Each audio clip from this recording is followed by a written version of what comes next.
Hello everyone, সবাইকে স্বাগত জানাচ্ছি আমার ডেইলি ব্লগের আরেকটি নতুন পর্বে। আমি সুমাইয়া।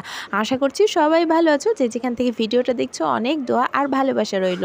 আজকে সকালবেলা ব্রেকফাস্ট আমাদের 8টার আগেই কমপ্লিট হয়ে গেছে। আম কাঁঠাল পেকে উঠেছিল, তার সাথে আমাদের কিছু রুটিও করে নিতে হয়েছিল। তো সেগুলো আর শেয়ার করে নিই। 9টার দিকে বাগানে এসেছি বাগান ক্লিন করতে। যেহেতু পেছনের বাগানটা ঘাস পরিষ্কারের কাজ গতকালই শুরু করেছিলাম, ওটা একটু দেরি করে যাব। আগে সামনের বাগানের ডাল কাটাকাটিটা কমপ্লিট করতে বললো আম্মু। আর ছাগল তো কাঁঠাল পাতা খাবে, এর জন্য কাঁঠাল পাতাটা আগে পেরে নেওয়া হলো, তার সাথে ডাল কেটে এই জায়গাটা একটু আলো বাতাস আসার মতো করা হলো আর কি। আর এখানে আগামীকালকে মাংস কাটা হবে। আমরা কেউই বাগানে কাজ করতে কিংবা গ্রামে থাকতে অভ্যস্ত নই। আম্মু তো সাব অ্যাসিস্ট্যান্ট ইঞ্জিনিয়ার ছিলেন, তো সারাটা জীবন শহরেই জব করেছেন। একটুতেই আমরা ক্লান্ত হয়ে হাঁপিয়ে উঠছি। তারপরে ঘরে এসে ডাবের পুডিং খেয়ে নিয়েছি।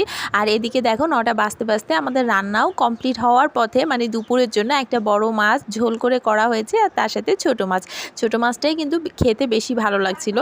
তারপরে মেয়ে তো ছাগলের সাথে ভীষণ বন্ধুত্ব করে ফেলেছে, আগামীকালকেও হয়তো কান্নাই করবে।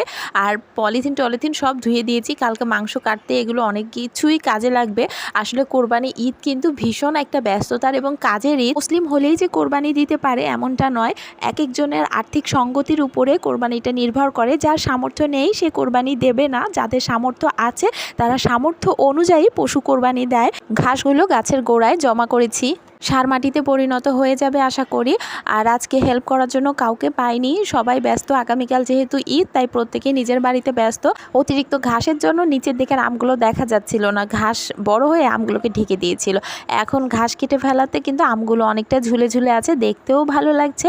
আর এদিকটাও আমি ঝেড়ে একদম পরিষ্কার করে দিয়েছিলাম। তো এগুলো সকালের দিকেই করেছি। প্রযুক্তির কারণেই হোক বা যে কারণেই হোক, ঈদগুলো কিন্তু আগের মতো আর জমে না। আর করোনার পরবর্তী সময়ে কিন্তু গ্রামে কোরবানি অনেকটাই কমে গেছে, অনেকের পরিবারে রোজগার করা মানুষের সংখ্যাও কমে গেছে।